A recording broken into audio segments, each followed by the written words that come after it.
그래서 윤성희 집사님이 기도하실 때 중간에 기타 소리가 나가지고 민중가요 나오는 걸 알면서 배경음악 깔아주는 줄 알았어. 우리를 다 울리려고 이렇게 하는 거 아닐까 생각도 좀 하게 됐는데,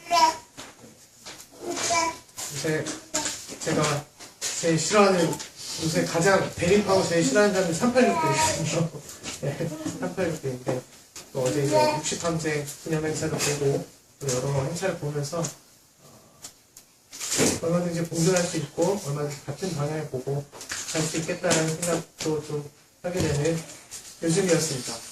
네, 시대가 변했다라고 얘기를 하고 그런 착각을 일으킬 정도로 하루하루가 놀라움의 연속이고 그전과는 다르게 환희하게 다른 뉴스와 정치 소식으로 국민들을 안심시키고 있습니다. 이렇게 쉬운 걸 왜 여태껏 못했나 라는 생각도 하는 요즘입니다. 그전에는 뭐 한 사람이 이렇게 중요하겠냐 라는 생각을 아니하게 했었는데요. 미국의 대통령과 현 한국 대통령을 비교하고 바로 그전 대통령직을 가졌던 분과 비교했을 때 한 사람이 얼마나 중요한지를 세상 깨닫게 되는 날의 연속입니다. 하지만 주변을 돌아보면 여전히 아픈 곳은 아프고 괴로운 곳은 괴로워하고 있습니다. 특별히 세월호 진상조사와 책임자 처벌은 시작도 안 한 상태이고 북핵으로 인한 남북 경제, 사드 배치로 인한 주변국의 갈등 문제, 그리고 국정 분단의 주범들이 버젓이 돌아다니고 있는 등 해결할 사항들이 한두 가지가 아닙니다. 저는 더 잘 아시겠죠. 문재인 정부가 들어선 지 한 달도 되지 않은 상태에서 앞으로 갈 길은 두말입니다.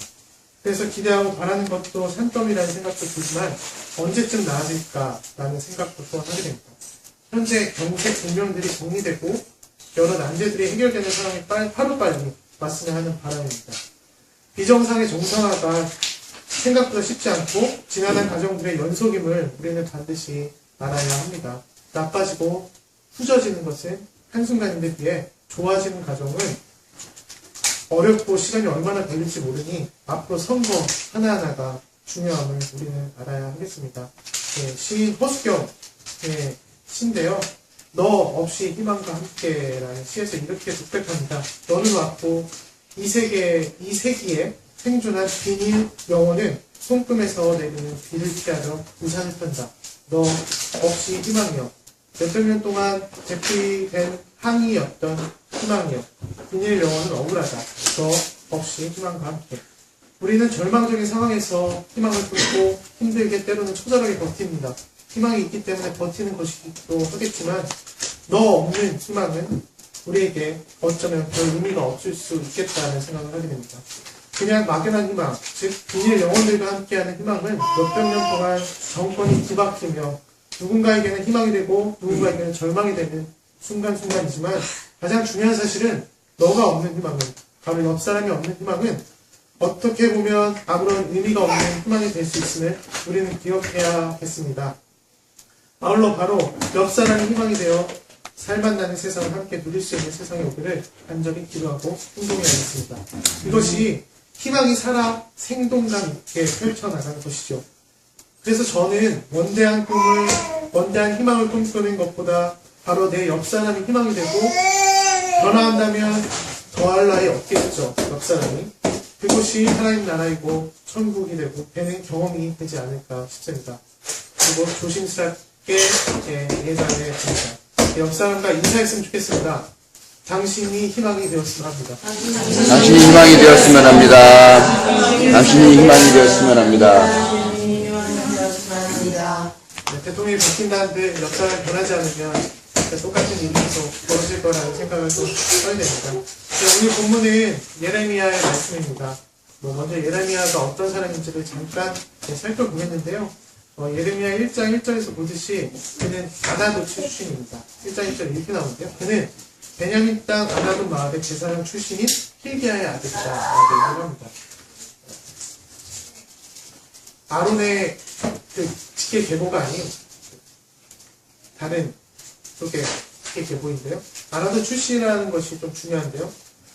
아나돗은 베냐민 지파 땅 가운데서 레이인들에게 제공된 성읍이었습니다.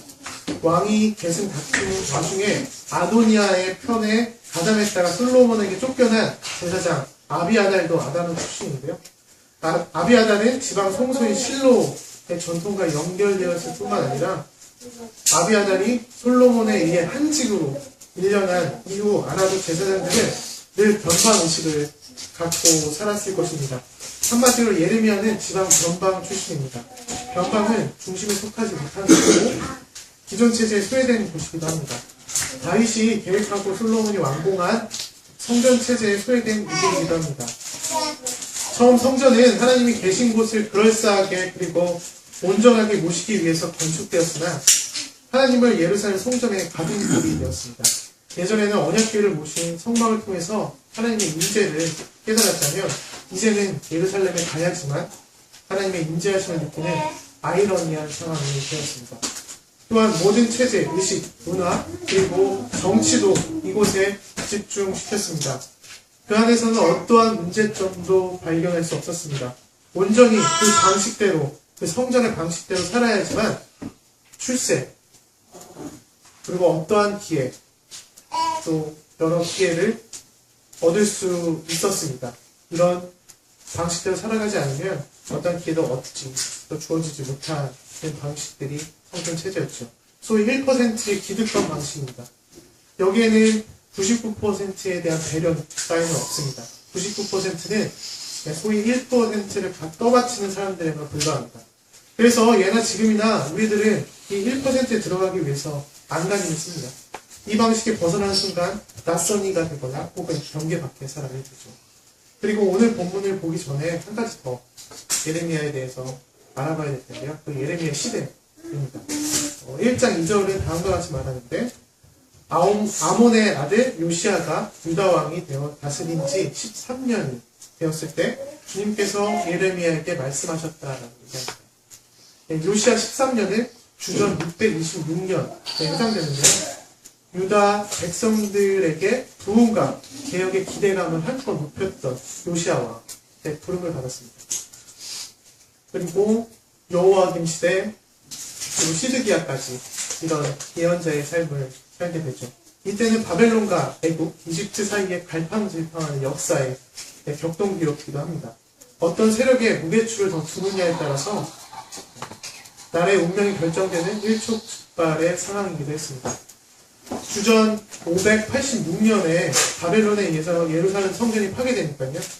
그들에게도 몇 번의 기회가 있었을 것입니다. 그런데 이 기회를 살리지 못한 것이죠. 현재 대한민국도 비슷한 상황입니다. 이번에 좋은 기회를 맞았습니다. 이 기회를 우리는 잘 살려야 하겠습니다. 이러한 상황에서 또 예레미야와 같은 상황에서 우리는 어떻게 5년을 버텨나고 또 다른 정권을 창출해야 될지 이런 것들도 좀 고민하는 시간이 되었으면 합니다. 제 2번의 기회가 더 남았죠. 지방선거와 국회의원 선거가 남았는데 그것을 어떻게 우리가 잘 헤쳐나갈지도 항상 서로에게 힘이 되면서 나아가야 하겠습니다. 예레미야는 이런 상황에서 부름을 받았습니다. 그리고 오늘 본문과 같이 하나님의 말씀을 대언합니다.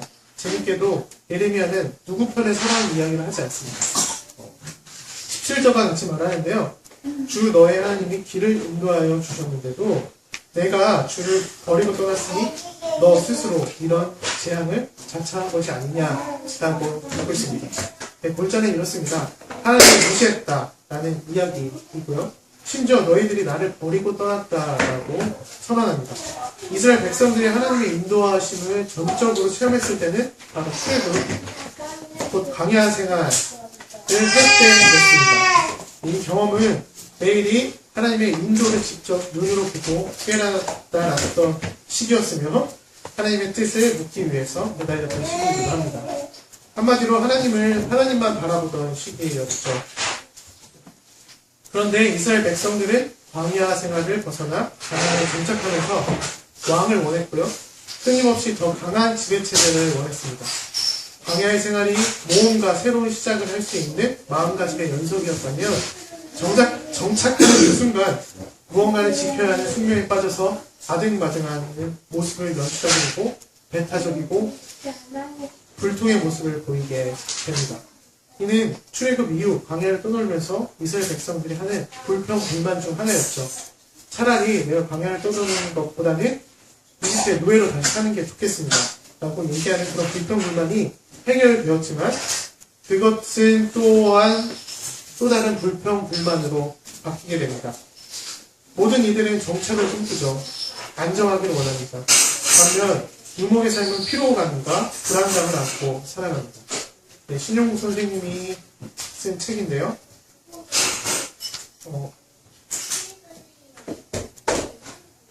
제가 했는데 없어졌네요.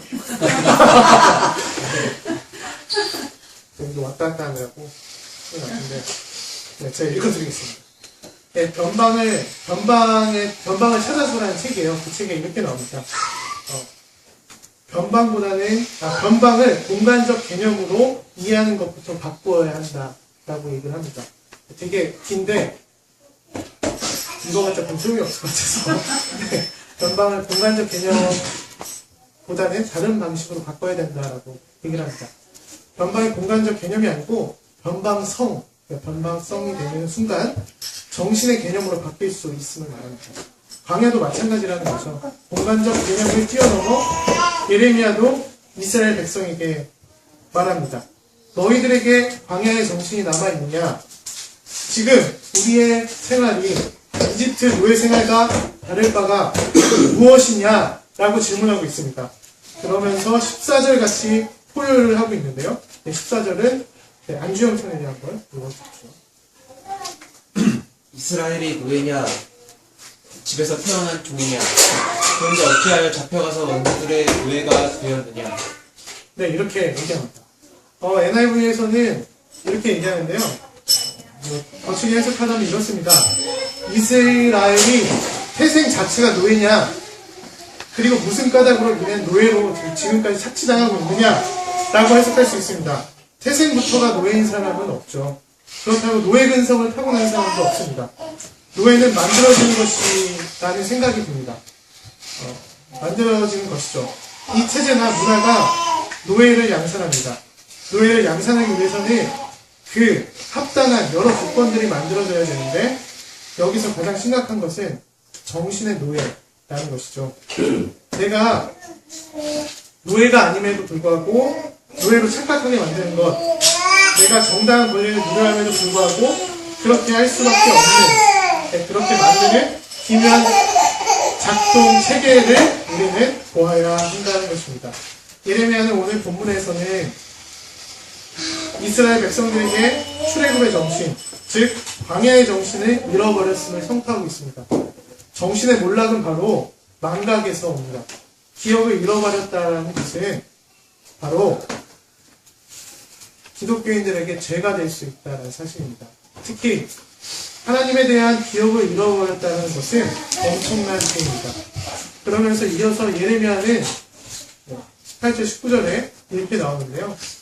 19절만 다같이 한 목소리로 읽겠습니다. 시작. 내가 저지른 악이 너를 보라고 내 스스로 나에게서 돌아섰으니 그 배신이 너를 징계할 것이다. 그러므로 주 너의 하나님을 버린 것과 나를 경외하는 마음이 너에게 없었던 것이 얼마나 악하고 고통스러운가를 보고서 깨달아라. 나 만군의 주 하나님의 말이다. 아멘. 오늘 본문처럼 19절 망각을 어떻게 이해하고 있냐면요. 하나님을 버린 것과 나를 경외하는 마음이 없다라고 표현합니다. 여기서 버리다라는 것은요. 영어 단어는 forsake라는 단어를 사용했는데요. 제가 풀어드리면 습관, 주의, 생활, 양식 등을 버리다, 그만두다라는 뜻을 갖고 있습니다. 한마디로 이전의 습관이나 주의나 생활 방식 등을 버리고 그만두었다라는 이야기죠. 바로 광야의 모든 것을 망각했다라는 이야기입니다. 그리고 경외는 AWE라는 O라는 단어를 쓰는데요. 두려움을 느끼게 하다라고 사용됩니다. 즉 망각은 하나님의 의지하는 방식과 신앙생활을 벗어나고 버릴 뿐만 아니라 하나님을 두려워하는 마음도 있게 된다는 무서운 말입니다. 망각은 현실을 자각하는 능력을 회복시킵니다. 이는 중앙 그리고 중심에 있는 이들일수록 사람일수록 더욱 심합니다. 왜냐하면 현재는 나의 중심대로 돌아가고 모든 것을 다 할 수 있다라는 전능감에 빠져 있기 때문입니다. 태풍의 눈이 고요하듯 그곳은 아첨하는 사람들, 아첨하는 이들이 판을 치기 때문에 아무것도 듣지 못하고 보지 못하는 자리에 있습니다. 그곳이 망각하는 자리입니다. 정신에 익숙함과 권태도 마찬가지죠. 중심은 어찌 보면 위험한 자리이고 머무려고만 하는 자리이기도 합니다. 이들에게 예레미야는 이렇게 경고합니다. 이 경고는 메시지 성경이 더 맛있게 표현하기에 18절, 19절을 메시지 성경으로 보겠는데요. 이거를 한율군 이제 와서 이집트로 도망간다 한들 무엇을 얻을 수 있겠느냐? 시원한 나일강 물 한 잔 정도일 것이다. 아시리아로 도망간다 한들 무엇을 얻을 수 있겠느냐? 청량한 유프라테스강 물 한 잔 정도일 것이다. 너는 악행의 대가로 실컷 두들겨 맞을 것이다. 불충의 값을 툭툭히 치를 것이다. 내가 무슨 짓을 했는지 그 쓰디쓴 결말이 무엇인지를 똑똑히 보아라. 어떠냐? 너의 하나님을 저버린 것이 잘한 일 같으냐? 만군의 주 하나님의 포고다. 네, 이렇게 얘기하고 있습니다. 예레미야가 똑똑히 경고를 하고 있습니다. 망각의 죄가 무엇인지를 경고하고 있는데요. 우리가 망각을 잃어버리면서 망각을 경계하면서 살아가는 교만한 여러분들이 되었으면 합니다. 네, 말씀 마치겠습니다. 이런 시대의 예레미야는 20장 14절에서 18절처럼 이렇게 말합니다. 내가 태어난 날이 저주를 받았어야 했는데 어머니가 나를 낳은 날이 복된 날이 되지 말았어야 했는데 나의 아버지에게 아들입니다. 아들 하고 소식을 전하여 아버지를 기쁘게 한 그 사람도 저주를 받았어야 했는데 바로 그 사람은 주님께서 사정없이 뒤엎어 놓으신 성읍들처럼 되어서 아침에는 울부짖는 고통소리를 듣고 배나는 전쟁의 함석소리를 들었어야 했는데 내가 모태에서 죽어 어머니가 나의 무덤이 되었어야 했는데 내가 영원히 모태 속에 있었어야 했는데 어찌하여 이 몸이 모태에 나와서 이처럼 고난과 고통이었고 나의 생애를 마치는 날까지 이러한 수모를 받는가 라고 한탄하고 있습니다.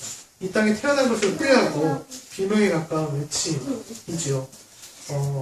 지금도 해외 조선이라고 얘기하고 있고 제 주변에 이제는 제 주변 나이대가 이제 아기를 많이 한창 낳고 많이 키우는 나이라서 보통 예전에 어른들은 어떤 얘기 하실지 모르겠는데 한국에 태어나서 어떡하려고 이렇게 거의 얘기하거든요. 처음 태어나는데 그리고 제 주변 동기들이 그렇게 셋째를 많이 가져가지고 제가 공사학번인데 그렇게 3을 좋아한다고 해서 나는 셋째를 거의 5커플인가? 이렇게 갖는 걸 보면서 우리는 항상 그런 사람들 보면서 그런 친구들 보면서 안타까운 게 걱정을 합니다. 이 험한 세상에 한국에서 어떻게 애 셋을 낳아서 키울까 이런 걱정을 좀 하게 되는데요. 예레미야도 마찬가지라는 생각을 좀 하게 됩니다. 비명의 가운 외침을 하고 있는데 현 상황이 얼마나 절망적인 상황인지를 알 수 있습니다. 절망의 터널을 지나가는 순간 그렇다면 하나님을 의지하는 것이 무엇인지 광야의 기억을 떠올리면서 망각의 죄를 짓지 않는 것이 어떠한 의미인지 여러분들은 아십니까? 솔직히 말하건대 이런 모든 말들이 값싼 위로가 되지 말아야 할 것입니다. 그리고 무엇 하나 전능한 상황이 벌어지지 않는 이 상황에서 모든 것이 하나님의 뜻, 하나님이 모든 것이 이루어진다라는 그런 값싼 위로가 어떤 힘이 있는지라는 생각도 좀 하게 됩니다. 당장 하나님을 믿는다고 해서 천지가 개벽하고 삶이 180도 달라진다는 것도 아닙니다. 프랑스 철학자 롤랑 바르트는 이렇게 말하는데요.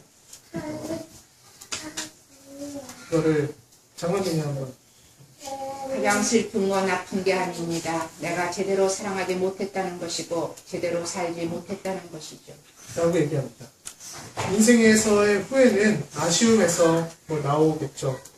기독교인이라고 자부하는 여러분, 특히 조그만학교의 성도님들에게 아쉬움은 무엇입니까?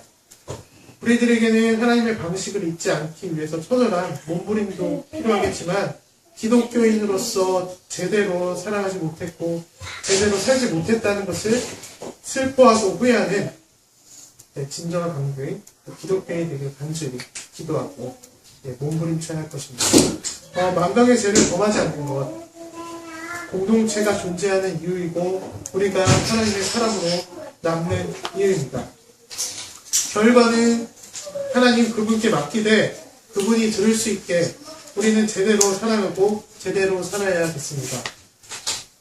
우리 주변에 어려운 사람들을 더욱더 살펴보고 내 직장 동료, 왜 직장 동료가 왜 직장을 그만두려 하는지, 왜 비정규직인지, 왜 계약직에 몸부림치는지, 또한 옆 사람이 왜 굶고 있는지, 옆 사람이 왜 바닥에서 저렇게 외치고 있는지를 우리는 항상 기독교인으로서 바라보고 하나님의 뜻으로서 항상 생각해야 하겠습니다. 이것이 만각의 죄를 범하지 않는 여러 길 중에 가장 중요한 길이 아닐까라는 생각을 하게 됩니다. 종만학교의 성도 여러분들이 항상 예레미야의 절규처럼 여기저기서 절규하고 계시겠지만 한 걸음 더 나아가셔서 기독교인으로서 어떻게 살아가야 되는지, 또 감리교인으로서 어떻게 바라봐야 되는지를 항상 견지하면서 기도하시면서 행동하시면서 나아가는 여러분들을 간절히 기도하겠습니다. 네.